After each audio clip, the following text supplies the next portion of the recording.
Hello students, today we are going to learn chapter number 2 science microorganisms friend and foe standard 8. So first topic is microorganisms. What are microorganisms? The tiny organisms which are unable to see by naked eye or unaided eye. We need microscope to view them. I call microorganisms in which page number 17 you are given activity 2.1. Collect some moist soil from the field in a beaker and add water in it. After the soil particles are settled down, observe the drop of water from the beaker under a microscope. What do you see? So you observe tiny particles that will float on water. So that are not actually microorganisms, but they are microscopic part, and few of them may be microorganisms.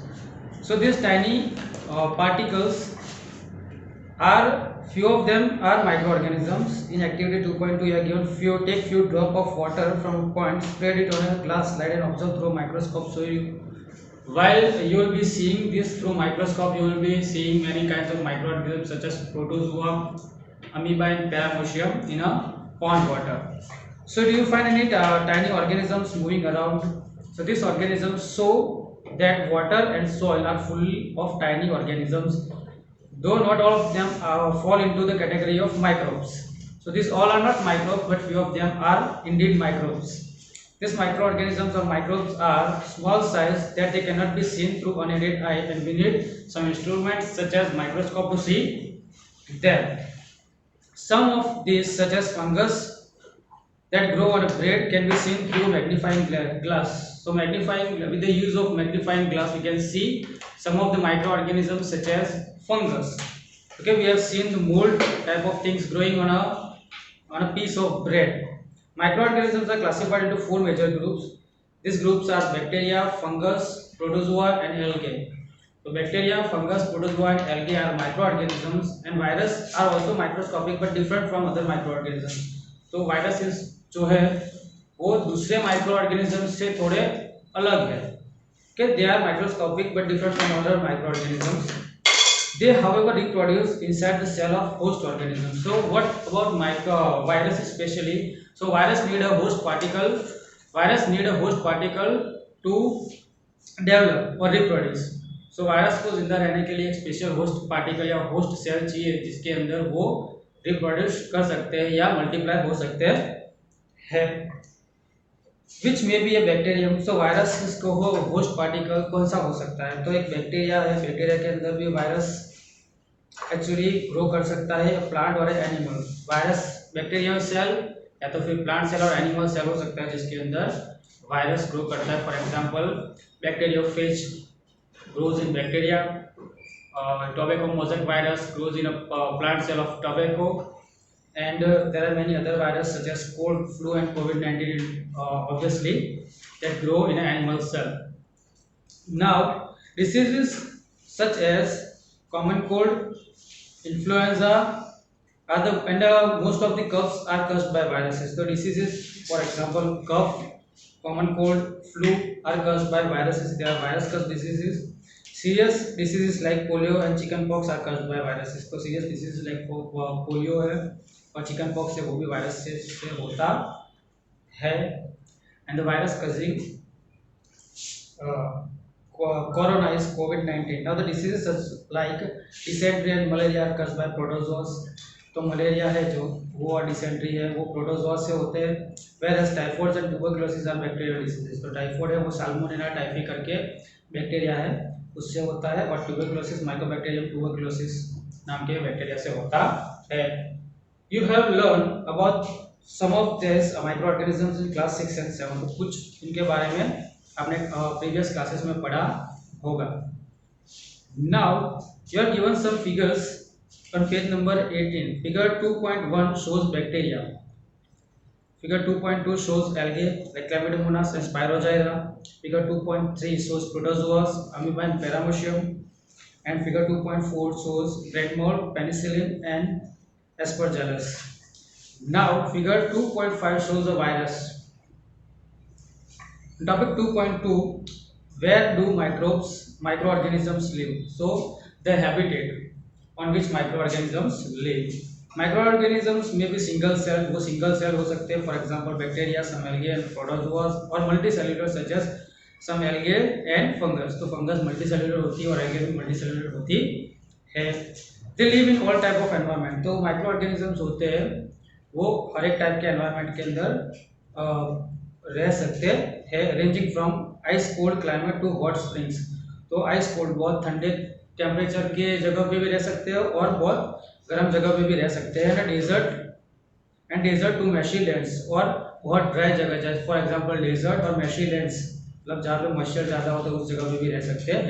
They are also find inside the bodies of animal including human. तो वो बहुत सारे animals की body के अंदर भी पाए गए हैं। ह्यूमंस में इकोलाई बैक्टीरिया जो होता है वो ह्यूमन बॉडी में रहता है।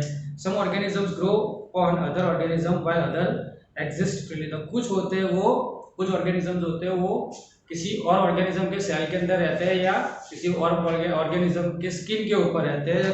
कुछ ऑर्गेनिजम्स होते हैं वो एग्जिस्ट फ्रीली, वो फ्रीली एग्जिस्ट भी करते हैं। Micro organisms and us. So micro organism play an important role in our life. Micro organism है वो अपनी लाइफ के अंदर बहुत इंपॉर्टेंट रोल प्ले करते हैं। Some of them are beneficial in some ways where some of them are harmful and cause diseases. तो कुछ है वो हमारे लिए इंपॉर्टेंट है which are helpful to us as the chapter suggests that they are friends and some of them cause diseases। तो कुछ है वो diseases करते हैं, they are harmful to us। Let us study about them in detail। तो उनके बारे में डिटेल में पढ़ते हैं। Friendly microorganisms। तो microorganisms are used for various purposes। They are used in preparation of curd, bread and cake। तो curd मतलब कि दही बनाने में, ब्रेड और केक बनाने के लिए उनका यूज होता है। Microorganisms have been used for production of alcohol since ages. तो अल्कोहल की प्रिपरेशन के लिए माइक्रो ऑर्गेनिजम्स होते हैं, वो फर्मेंटेशन प्रोसेस होती है, उस फर्मेंटेशन प्रोसेस के लिए माइक्रो ऑर्गेनिजम्स का बहुत सालों से यूज कर रहे हैं। They are also used in cleaning up the environment. For example acetobacter bacteria जो वो क्या करते हैं कि डिकम्पोजिशन प्रोसेस वो करते हैं, जिसकी वजह से जो कंपाउंड सब्सटेंसेस है वो सिंपलर सब्सटेंसेस में डिवाइड होते हैं, और वो सिंपलर सब्सटेंसेस में डिवाइड होते हैं जो वापस जो सॉइल का न्यूट्रिएंट्स होते हैं वो सॉइल के अंदर रिप्लेनिश करते हैं। For example organic waste like vegetable peels, remains of animal, fishes etcetera are broken down into the harmless and usable substances by bacteria. एक और bacteria also used in the preparation of medicine. तो कुछ medicine बनाने के लिए भी bacteria का use होता है। In agriculture industry they are used to increase soil fertility by fixing nitrogen। तो रिजोबियम बैक्टीरिया जो होता है, जो लेग्यूमिनस प्लांट के रूट्स के अंदर रहता है, वो सॉइल फर्टिलिटी इंक्रीज करता है और नाइट्रोजन फिक्स करता है सॉइल के अंदर। Making of curd and bread. तो how curd and bread are made. So curd contains several microorganisms of these। Curd contains various microorganisms of this the bacterium lactobacillus। तो lactobacillus bacteria जो होता है it promotes the formation of curd। तो वो main होता है lactic acid की वजह से, it produces lactic acid into which curd is formed। it multiplies in the milk and converts it into the curd। तो मिल्क के अंदर एक प्रॉपर जब एनवायरनमेंट मिलता है उसे, तब क्या hot and humid climate normally होता है इसके ग्रोथ के लिए, तो उसकी वजह से क्या होता है कि वो कर्ड के अंदर कन्वर्ट हो जाता है। Bacteria are also involve in the making of cheese. तो चीज बनाने के लिए भी बैक्टीरिया का यूज होता है। Pickles and many other food items. तो बहुत अलग फूड आइटम्स बनाने के लिए भी बैक्टीरिया का यूज होता है। एन इंपॉर्टेंट इंग्रेडिएंट ऑफ रवा और कैसे सूजी, idlis are and bhaturas is curd. तो इसके लिए इंपॉर्टेंट एलिमेंट क्या है, कर्ड। और कर्ड के अंदर जो बैक्टीरिया होता है इसकी वजह से इनका फर्मेंटेशन होता है। Can you guess bacteria and yeast are also helpful in fermentation of rice, idlis and dosa. तो bacteria and yeast are useful or which help us in the fermentation of rice, idli and dosa better। Now you are given activity 2.3 in which take half kilogram of flour and add some sugar and mix it with the warm water। Add small amount of yeast powder and net to make a soft dough। What do you observe after 2 hours। तो 2 घंटे के बाद अगर इसे observe करते हैं तो क्या मिलता है, तो you will be seeing that the dough will be risen up. वो थोड़ा अपना वॉल्यूम इंक्रीज कर रहा है। क्यों, तो when you add a yeast to trigger the process of fermentation, तो वो क्या करता है, कार्बन डाइऑक्साइड रिलीज करता है। The process of reproduction it releases carbon dioxide and due to which the bubbles of carbon dioxide are formed inside the dough and that will lead it to a spongy formation. तो इसीलिए वो spongy एक उसे volume मिलता है और वो spongy sponge जैसा दिखता है।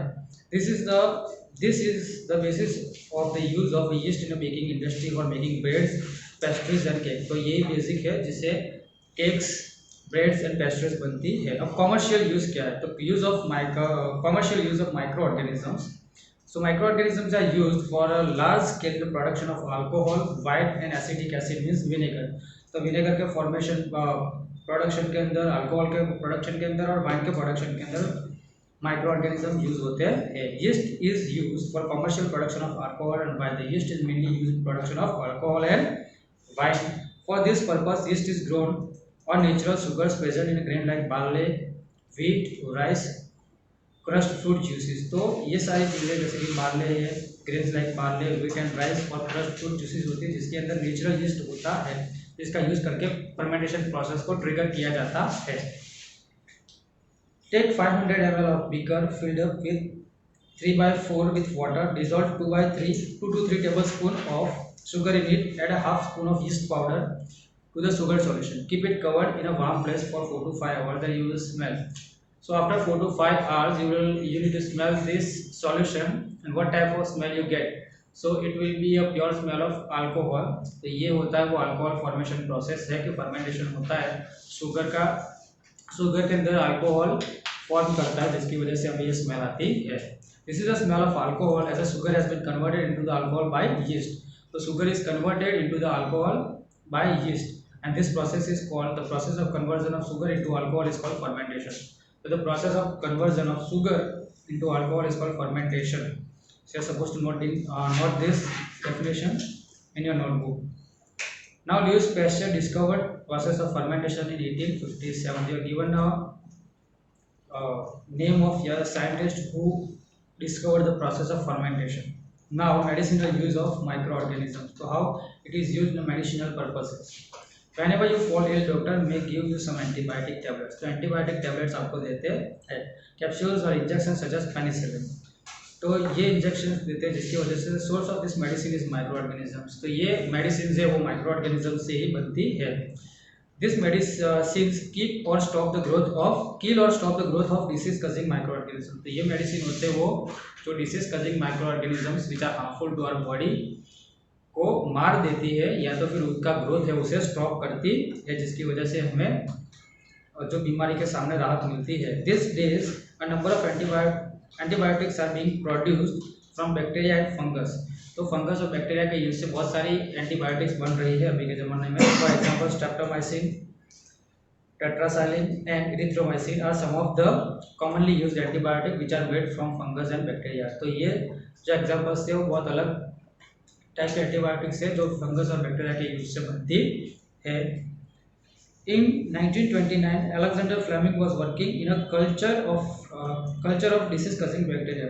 तो वो वर्क कर रहे थे कि डिसीज कजिंग बैक्टीरिया के बारे में जानने के लिए, and suddenly found the spores of a green mould in one of his culture plate. तो एक जो प्लेट होती है जिसके अंदर जो बैक्टीरिया जो वो सब रखे हुए थे उसके अंदर उन्होंने देखा ग्रीन कलर की मोल्ड फंगस ग्रो किए हुए हैं। He observed that the presence of mold prevented the growth of bacteria। तो उन्होंने देखा कि जो ये ग्रोथ ऑफ मोल्ड होता है जिसकी वजह से तो बैक्टीरिया का ग्रोथ है वो प्रिवेंट हो रहा है या बैक्टीरिया को खा रही है, खत्म कर रही है। In fact it also killed many of this bacteria. तो उन्होंने देखा कि बहुत सारे बैक्टीरिया को इस फंगस ने मारा भी है या मार डाला है। From this the mould penicillin was prepare. और इसी से जो पेनिसिलिन थे वो प्रिपेयर हुई थी और उसके बाद उसका कॉमर्शियल यूज स्टार्ट हुआ गया था। The antibiotics are manufactured by growing specific microorganisms and are used to cure varieties of diseases। तो एक स्पेसिफिक माइक्रोऑर्गेनिजम्स का ग्रोथ करके और बहुत सारे अलग अलग टाइप के डिसीजेस के सामने लड़ने के लिए एंटीबायोटिक्स का यूज होता है। Antibiotics are even mixed with the feed of livestock and poultry to check microbial infections in animal. तो कभी कभी माइक्रोबियल इन्फेक्शन होते हैं एनिमल्स के जिसकी वजह से जो लाइफ स्टॉक मतलब कि जो एनिमल्स है या कैटल है what the people doing animal husbandry, जो कैटल रियरिंग और वो सब करते हैं, वो जो फीड प्रोवाइड करते हैं जानवरों को उनके अंदर भी डाल देते हैं ताकि उनके अंदर माइक्रोबैक्टीरियल ग्रोथ हो नहीं। They are also used to control many plant diseases. और ये एंटीबायोटिक बहुत सारे प्लांट के डिसीजेस को ग्रो ना हो इसीलिए भी यूज होती है। It is important to remember that antibiotic should be taken only the advice of qualified doctor. तो whenever you are using antibiotic or you are taking antibiotic it should be prescribed। तो कोई doctor अगर prescribe करता है तो ही इनका use करे, otherwise we are supposed to use them without prescription. If you take antibiotics when not needed or a wrong doses, तो कभी कभी एक्स्ट्रा डोज ले लेते हैं, हाई डोज लेते हैं, जिसकी वजह से कभी प्रॉब्लम आ सकती है। May kill a good bacteria और good microorganism residing our body. तो it may also effect like drug and effect when you might need in future, तो इल इफेक्ट भी लगा सकती है। Also antibiotics taken unnecessary may kill the beneficial bacteria in our body. तो जो good bacterias होते हैं those are helpful to our body, they also may be killed by this antibiotic। तो कभी कभी ये अगर अननेसेसरी एंटीबायोटिक ले लेते हैं तो हमारे जो बॉडी के अंदर गुड बैक्टीरिया होते हैं वो भी मर जाते हैं। Antibiotics however are not effective against cold and flu. तो एंटीबायोटिक्स होते हैं वो मेनली बैक्टीरियल डिसीज के लिए होती है, जो कोल्ड और फ्लू के अंदर इफेक्ट नहीं करती है, क्योंकि कोल्ड और फ्लू है वो वायरसेस से होते हैं। Now vaccine, so what is vaccine? तो वैक्सीन होते हैं वो मेनली वायरसेस के लिए, वायरस कजिंग बैक्टीरिया या virus causing diseases caused bye viruses और बैक्टीरिया के लिए होती है, जो फ्यूचर में आने वाले जो डिसीज होती है उसके सामने लड़ने के लिए अभी से जो है एंटीबॉडीज बनाती है। So when disease carrying microorganisms और microbe enter to our body, the body produces antibodies. तो जब कोई भी माइक्रोब होता है जो डिसीज कजिंग वो हमारी बॉडी में एंटर होता है तो वो बॉडी है वो स्पेशल एंटीबॉडीज बनाती है जो उस माइक्रोब से लड़ती है और हमें प्रोटेक्ट करती है या सेव करती है to fight the invader. The body also remembers how to fight the microbe. तो बॉडी होती है उसे पता चलता है कि इस तरीके के माइक्रोब जब आता है तो ये तरीके की एंटीबॉडी हमें प्रोड्यूस करनी है, जिसकी वजह से वो माइक्रोब मर जाएगा। तो वो प्रिपेयर्ड होती है पहले से ही। इट एंटर्स अगेन, तो जब वापस वो माइक्रोब ऐसी प्रकार का माइक्रोब अगर बॉडी में एंटर होता है तो उस टाइप की एंटीबॉडी पहले से प्रोवाइड होती है या पहले से बॉडी में अवेलेबल होती है, जिसकी वजह से उसके साथ लड़ने में आसानी होती है। If dead or weaken microbes are introduced to the healthy body, तो डेड या वीक माइक्रो ऑर्गेनिजम्स अगर हेल्दी बॉडी के अंदर हम डाल दें तो ऐसे भी वो स्पेशल जो प्रकार की एंटीबॉडी बनानी है वो बनाएगी और वो डेड और वीक वायरसेस हो गए जो तो वैसे भी मर जाएंगे। तो क्या होगा, the body fights and kill the invading bacteria by producing suitable antibodies. तो बॉडी क्या करेगी, जो एंटीबॉडीज को प्रोवाइड करना है वो सूटेबल एंटीबॉडी प्रोड्यूस करेगी और उस माइक्रो ऑर्गेनिजम्स को मार देगी। The antibody remain in the body and we are protected from the disease causing microbes forever. तो एंटीबॉडी जो होती है वो हमारी बॉडी के अंदर ही रहती है, वो उस टाइम पे बड़ी हुई और फ्यूचर में आने वाले माइक्रोब से लड़ने के लिए पहले से ही प्रिपेयर हो जाती है body. This is how vaccine works. और इस तरीके से वैक्सीन वर्क करती है। Several diseases including cholera, tuberculosis, smallpox, hepatitis can be prevented by vaccination. और वैक्सीनेशन प्रोग्राम से और वैक्सीनेशन से बहुत, ये जो एग्जांपल है उस टाइप की बहुत सारी बीमारियां जो होती है वो प्रिवेंट हो सकती है। So Edward Jenner discovered the vaccine for smallpox in 1798। तो सबसे पहले स्मॉलपॉक्स की वैक्सीन का इंट्रोडक्शन देने वाले एडवर्ड जेनर थे। In your childhood, you might have been given injections to protect yourself against several diseases. So, when you were a child, you were given many injections to protect yourself from several diseases. तो एक course होता है special, जब बच्चा होता है उस time से लेके मतलब whenever is प्री एज, जब छोटा होता है तब से लेके प्रॉपर एज तक एक कोर्स होता है वैक्सीनेशन प्रोग्राम का। वो वैक्सीनेशन उसे हर महीने या कुछ टाइम पीरियड के अंदर दी जाती है, जिससे फ्यूचर में आने वाले जो डिसीज होते हैं उसके सामने उसे प्रोटेक्ट रखा जा सके। Can you prepare a list of this diseases? तो कौन कौन से डिसीजेस की वैक्सीन आपको दी गई है उसका लिस्ट प्रिपेयर कर सकते हो। So you may ask your parent, okay. Now it is essential to protect the children against this diseases. तो ये बहुत ज़रूरी है इस डिसीजेस के सामने चिल्ड्रन को प्रोटेक्ट करना। Necessary vaccine are available in nearby hospitals. तो बहुत सारे हॉस्पिटल के अंदर वैक्सीन अवेलेबल है। You might have seen the advertisement on TV and newspaper regarding protection of children against polio under the Pulse Polio program। तो pulse polio programme के बारे में हमें एडवर्टाइजमेंट दी जाती है न्यूज़पेपर में या टीवी के अंदर, जो बच्चों को पोलियो की वैक्सीन के लिए एनकरेज करती है। World wide campaign against smallpox have been led to its eradication. तो वर्ल्ड वाइड कैंपेन भी है स्मॉल पॉक्स के लिए जो उसके इरेडिकेशन के लिए मदद करते हैं। एक्चुअली अ वैक्सीन, तो वो क्या है, वैक्सीन है। This days vaccines are made on a large scale from micro organisms to protect humans and other animals from several disease. तो अभी के ज़माने में बहुत सारी वैक्सीन्स बन रही है जो ह्यूमंस को और एनिमल्स को प्रोटेक्ट करे बहुत सारे डिसीजेस के सामने। इंक्रीजिंग सॉइल फर्टिलिटी, तो micro organism use to increase soil fertility. Some bacteria are able to fix nitrogen from atmosphere to enrich the soil, which with nitrogen and increase the soil fertility। तो बहुत सारे micro organisms होते हैं जो क्या करते हैं, सॉइल फर्टिलिटी इंक्रीज करते हैं। फॉर एग्जांपल मैंने जैसे पहले कहा, rhizobium bacteria resides in under the root of leguminous plants. तो वो क्या करेंगे, नाइट्रोजन को फिक्स करेंगे, और नाइट्रोजन फिक्स जब सॉइल में होगा तो क्या होगी, इनडायरेक्टली सॉइल की फर्टिलिटी इंक्रीज होगी। These microbes are commonly called biological nitrogen fixers, और these are called biological nitrogen fixers, जो नाइट्रोजन फिक्सेशन करते हैं और सॉइल को मदद करते हैं। Now cleaning the environment, तो micro organism how they are used to clean the environment. तो आपने सुना होगा डिकम्पोजिशन के बारे में। तो डिकम्पोजिशन कैसे होता है, तो दो टाइप के वेस्ट होते हैं, biodegradable and non biodegradable waste. तो जो ऑर्गेनिक वेस्ट होता है, जो एनिमल या प्लांट वेस्ट होता है, वो बायोडिग्रेडेबल होता है, या बायोलॉजिकली वो डिग्रेड हो जाता है, डिकम्पोज हो जाता है और वापस सॉइल के अंदर रिप्लेनिश या मिक्स हो सकता है। और नॉन बायोडिग्रेडेबल वेस्ट होता है, फॉर एग्जांपल प्लास्टिक है, मेटल्स है, ग्लास पीसेस है, वो सब बायोडिग्रेडेबल नहीं है, जो सॉइल के साथ वापस डिकम्पोज होकर मिक्स होते नहीं है, या उन्हें डिकम्पोज होने में हज़ारों साल लग जाते हैं, जो एक्चुअली इंक्रीजिंग वेस्ट होता रहता है, और इसकी वजह से पॉल्यूशन होता है। तो दो टाइप के वेस्ट होते हैं। तो जो बायोडिग्रेडेबल वेस्ट है, उसे डिकम्पोज करने में जो माइक्रो ऑर्गेनिजम्स मदद करते हैं, तो with the help of this micro organism this biodegradable waste is decompose, और वो डिकम्पोज होता है और फिर हमारी एनवायरनमेंट को क्लीन करता है, और जो न्यूट्रिएंट्स जो होते हैं सॉइल के अंदर वो वापस उसे अंदर रिप्लेनिश हो जाते हैं। So today we learned many things about microorganisms in our next session. Today in this session we studied about the helpful microorganisms which are helping us in many purposes, and now we are going to study. And now in our next session we will be studying about the harmful microorganisms which can cause many diseases, and which can harm us in any of the way. Thank you.